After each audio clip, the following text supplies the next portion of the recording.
నమస్తే, welcome to hit TV. ఈ రోజు మనతో పాటు ప్రముఖ ఆధ్యాత్మికవేత్త అలాగే ఆస్ట్రాలజర్ ముల్లపూడి సత్యనారాయణ గారు ఉన్నారు. వారితో మాట్లాడి మరిన్ని విషయాలు తెలుసుకుందాం. నమస్తే గురు. నమస్కారం మా చాందని. బాగున్నారా? బాగున్నానమ్మా చాందని. గురువు గారు, బ్రహ్మ ముహూర్తం యొక్క అసలైన రహస్యం ఏంటి? బ్రహ్మ అంటే అన్నిటికంటే పెద్దది అని అర్థం, శ్రేష్టమైనది అని అర్థం. జ్ఞానంలో, వయసులో, అనుభవంలో అన్నిటికీ పెద్దవాళ్ళని బ్రహ్మదేవుడు అంటారు. మనం ఎప్పుడు కూడా రాక్షసులను నువ్వు గమనిస్తే వరాలు ఎక్కువ ఎవరిని తపస్సు చేశారంటే విష్ణుమూర్తికి ఎవరు చేయరు, తోలు తీసేస్తాడు కాబట్టి. శివుడికి కొంచెం తక్కువ, బ్రహ్మదేవుడికి ఎక్కువ. ఓం బ్రహ్మదేవాయ నమః, ఓం బ్రహ్మదేవాయ నమః అంటే ఈ బ్రహ్మదేవుడు వచ్చేసేవాడు, అందరికి వరాలు ఇచ్చేసేవాడు.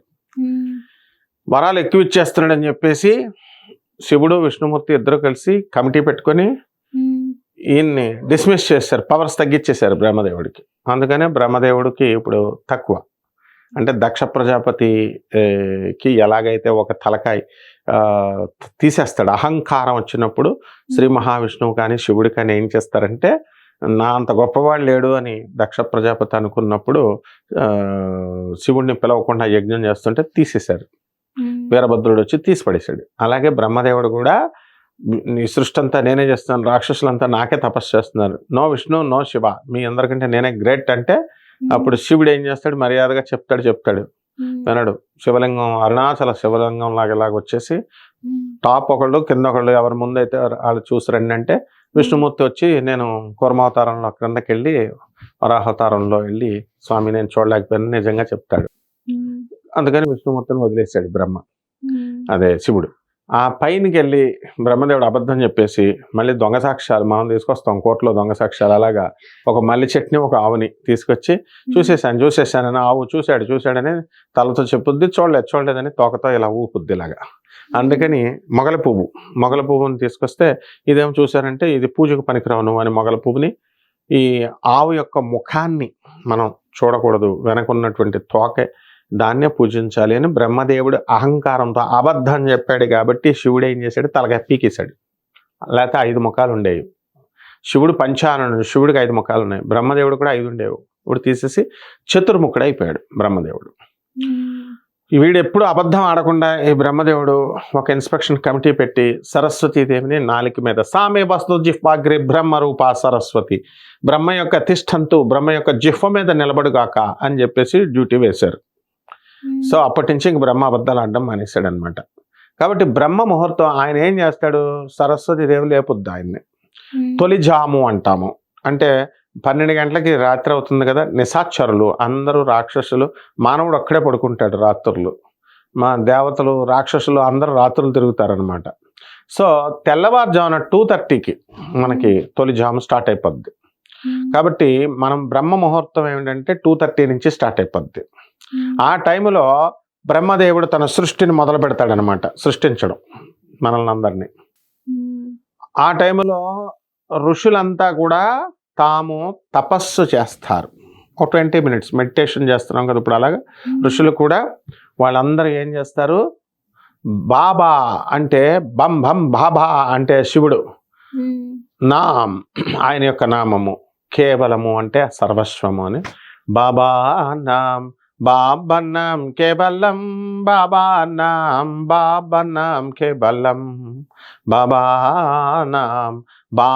నాం కేవలం, బాబా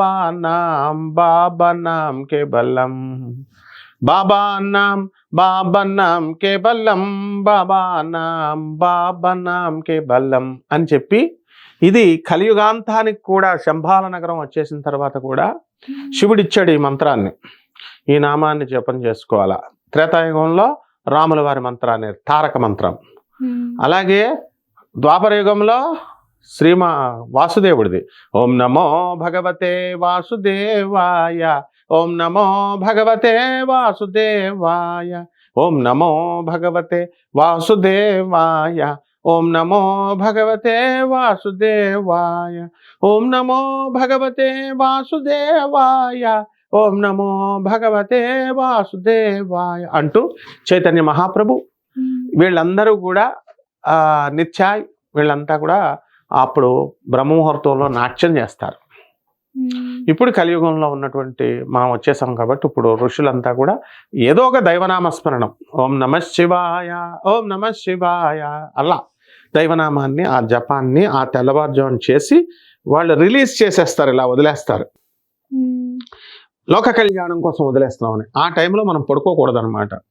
లేచి మనం కూడా ధ్యానంలో ఉంటే టీవీ ఇక్కడ రిలీజ్ చేసామనుకో, ఢిల్లీలో హెడ్ క్వార్టర్స్ దూరదర్శన్ టీవీ, ఇక్కడ మనకి గ్రామాల్లో ఛానల్ పెట్టుకుంటాం కదా, ఇక్కడ వదలగానే ఇక్కడ కూడా ఆన్ చేసి పెట్టుకుంటే, ఛానల్ ఆన్ చేసుకుంటే ప్రోగ్రామ్ వచ్చేస్తుంది. అదే ఢిల్లీలో ఆఫ్ చేస్తారనుకో, రిలీజ్ చేయట్లేదు అనుకో ప్రోగ్రామ్, ఇక్కడ ఓపెన్ చేసుకున్న ఏం రాదు. అలాగే మనం ఢిల్లీలో రిలీజ్ చేసినప్పుడు మనం ఆఫ్ చేసి కూర్చున్నాం అనుకో, అప్పుడు మనకు ప్రోగ్రాం రాదు. కాబట్టి ఋషులు ఆ టైంలో వదులుతున్నారు కాబట్టి మనం కూడా తెల్లారుజామున 2:30కి లేచిపోవాలి, కనీసం 3 గంటల కన్నా లేచిపోవాలి. లేచిపోయి కూర్చొని మనం కూడా ధ్యానంలో కూర్చోవాలి. కూర్చున్నప్పుడు వాళ్ళు ఇలా వదిలేస్తారు. వదిలేసినప్పుడు ఆ యొక్క తరంగ దైర్ఘ్యాలు అవన్నీ మనం రిసీవ్ చేసుకుంటాం. అప్పుడు మనకి మంచి జరుగుద్ది, పాజిటివ్ వైబ్స్ వస్తాయి. ఇది బ్రహ్మరహస్యం అనమాట. అందువల్ల బ్రహ్మముహూర్తంలో లేవమంటారు. మనం ఎక్కడ లేస్తాం, గురకలు పెట్టి పడుకుంటుంటే, అందువలన పోటీ పెట్టుకుని మరి గురకలతో. కాబట్టి ఇప్పుడు ట్రెండ్ మారింది. అంటే 2:30కి లేవాలన్నారు కదా, 2:30 నుంచి ఏ టైం వరకు ఉంటుంది? ఎగ్జాక్ట్ 2:30 ఉండాలా?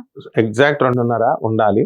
కానీ మరి 2:30 అంటే నిద్ర సరిపోదు కాబట్టి 3 నుంచి మనము కొంచెం ఫ్లెక్సిబిలిటీ ఇచ్చారు మన యూట్యూబ్ జ్యోతిష్కులు, యూట్యూబ్ పండితులు. 3 నుంచి లేవమన్నారు. 3 నుంచి లేవమంటే పల్లెటూరులో ఉన్న లేడీస్ ఉంటారు కదా, నాకు తెలిసిన లేడీస్ కూడా ఉన్నారనమాట. వాళ్ళు తెల్లారుజామున 3 గంటలకు లేచిపోతున్నారు, స్నానాలు చేసేస్తున్నారు, సామాన్ సర్ది పడేసి పూజ అయిపోయి 5 కల్లా క్లోజ్ చేసేస్తున్నారు. పూజ 3 to 5 చెప్పారు, వీళ్ళు చేసేస్తున్నారు 3 to 5. మరి అలా అంత కష్టపడక్కర్లేకుండా మామూలుగా అట్లీస్ట్ 4 o'clock కన్నా లేవాలి బ్రహ్మముహూర్తం అంటే. దీంట్లో ఏంటంటే ఏం జరుగుద్ది అని అంటే, మనం రాత్రి రాని లెక్కలు అదే ఫార్ములా ట్రై చేస్తాం. రాత్రులు రావు, తెల్లారుజామున మనము అది ట్రై చేస్తే నాకు చిన్నప్పుడు వచ్చేసి ఏంట్రా ఈ ముహూర్తంలో ఉన్న గొప్పతనం అనుకునేవాడిని. ఆ విధంగా ఈ యొక్క సమస్యలు తెల్లవారుజామున వచ్చేటటువంటి కళలు నిజమవుతాయి అంటారు కదా, బ్రహ్మకాలం, బ్రహ్మ ముహూర్త కాలం. ఆ టైంలో మనం ఏదనుకుంటే అది అయిపోతాయి. ఒక భర్త భార్యను రోజు తన్నేస్తున్నాడు అనుకో, వీడిని ఎరగొడేయాలరా ఎవడో ఒకడు వచ్చి అని ఒక ఆమె తలుచుకుంది. వాడు ఏం చేశాడు, ఏదో తొండ్ర పని చేశాడు, మొత్తం అందరూ వచ్చి విరగొట్టేశారనమాట. కాబట్టి అది మంచి అయినా చెడైనా బ్రహ్మ ముహూర్తానికి ఆ శక్తి ఉంటుంది. మన సంకల్పం, thoughts are things. Dale Carnegie చెప్తాడు, మనం ఏదనుకుంటే అది అయిపోతాం, యద్భావం తద్భవతి, ఏదనుకుంటే అది అయిపోతాం. బ్రహ్మశక్తి ఆ ముహూర్తానికి ఉన్నటువంటి శక్తి. అందువల్లనే డాక్టర్ నందమూరి తారక రామారావు, నట సామ్రాజ్, విశ్వవిఖ్యాత సార్వభౌముడు మన ఎన్టీఆర్ అంటే ఇంక మళ్ళీ తిరుగులేదుగా. ఎన్టీఆర్ ఏం చేసేవాడు, ప్రతిరోజు తెల్లవారుజామున 3 గంటలకి బ్రహ్మముహూర్తంలో లేచిపోయేవాడు. లేచిపోయి ఏం చేసేవాడు, వాకింగ్. మొత్తము మెడ్రాస్లో వీధుల్లో వాకింగ్ చేస్తుంటే 3 గంటలకి అనుకో అలారం, కరెక్ట్గా ఈ వీధిలో 3 గంటలకే వెళ్ళేవాడు. గడియారాలు పోయినా పర్లేదు. నెక్స్ట్ వీధిలో 3:05, నెక్స్ట్ వీధిలో 3:10. అంటే మన గడియారాలు పోయినాయి అనుకో, ఎన్టీ రామారావు మన వీధికి వచ్చాడంటే 3కి పెట్టేసుకోవచ్చు గడియారం. నెక్స్ట్ వీధిలోకి వచ్చాడంటే 3:05. అంత పంక్చువాలిటీ. బ్రహ్మ ముహూర్తంలో నిద్ర లేచినటువంటి మనగాళ్ళు భారతదేశంలో కాదు, ప్రపంచ చరిత్రలో ఇద్దరే ఉన్నారు. ఒకటి నందమూరి తారక రామారావు ఎన్టీఆర్, మన సీనియర్ ఎన్టీఆర్, అండ్ 2 మన అమాయకుడైనటువంటి మన బాలయ్య బాబు వాళ్ళ అబ్బాయి. రోజు తెల్లవారుజాము 3 గంటలు లేచి పూజ చేసేస్తాడు కంప్లీట్. అందువల్ల తండ్రి కొడుకులు వీళ్ళిద్దరూ బ్రహ్మ ముహూర్తాల్లో పెట్టుకున్నారు కాబట్టి వాళ్ళ జీవితాలు చక్కగా హ్యాపీగా మంచి కీర్తి ప్రతిష్టలతో వెళ్ళినాయి. మనం కూడా వాళ్ళని మన గురువులు కాబట్టి వాళ్ళని మనం అనుకరిస్తే మనం కూడా అలా క్లిక్ అయిపోతాం. వన్స్ పూజ అయిపోయాక పడుకోవచ్చు అని ఇంకా పడుకునే ఉంటారు, అది కరెక్టేనా గురుగారు? కరెక్ట్ కాదు. ఒకసారి మళ్ళీ తెల్లవారుజాము ఇప్పుడు సత్యనారాయణ స్వామి వ్రతం మన హైదరాబాద్ నుంచి ట్రైన్ వెళ్తుంది, గోదావరి ఎక్స్ప్రెస్, ఇవన్నీ కరెక్ట్గా 4 o'clock 3:30 దింపుతుంది అది అన్నవరం స్టేషన్లో. అందరూ దిగుతారు, స్నానాలు చేసేస్తారు, సత్యనారాయణ స్వామి వ్రతంలో కూర్చుంటారు. మన పంతులు గారు సామూహిక పూజ గ్రూప్ గ్యాంగ్ పెడతారు. పూజ చేస్తుంటే అక్కడ పంతులు గారు చదివే మంత్రాలు వినరు, వీళ్ళు నిద్ర వచ్చేస్తూ ఉంటుంది. వీళ్ళందరూ కునుకుపాట్లు పడతా ఉంటారు. ఒకటి వింటారు, మళ్ళీ పంతులు గారు ఓం అని అనగానే ఓం గణాన అంట్వా అనగానే మళ్ళీ ఉలుక్కుపడి లెగిస్తారు. అలాగనమాట. సో ఈ యొక్క నిద్ర అనేది మనిషికి అవసరం కాబట్టి ఆ రోజు అలా ఉంటుంది.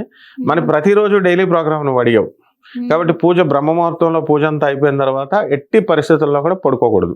పడుకుంటే మళ్ళీ మనం రొటీన్ కార్యక్రమాలన్నీ కూడా భంగం అవుతాయి అండ్ ఎక్కువసేపు పడుకుంటూ పోతాం. కాబట్టి వీటి రీత్యా కాకపోయినా పూజ చేసిన తర్వాత మళ్ళీ ఎప్పుడు పడుకోకూడదు. అందువల్ల చక్కగా అందుకనే లిమిటెడ్గా మరీ 3కి లేకపోయినా 4కి లేండి. మరి మనం బాలయ్యబాబు లాగా 3కి, ఎన్టీఆర్ గారి లాగా 3కి కాకుండా మామూలుగా 4కి లేవచ్చాం. ధన్యవాదాలు గురువు గారు, చాలా చక్కగా వివరించారు.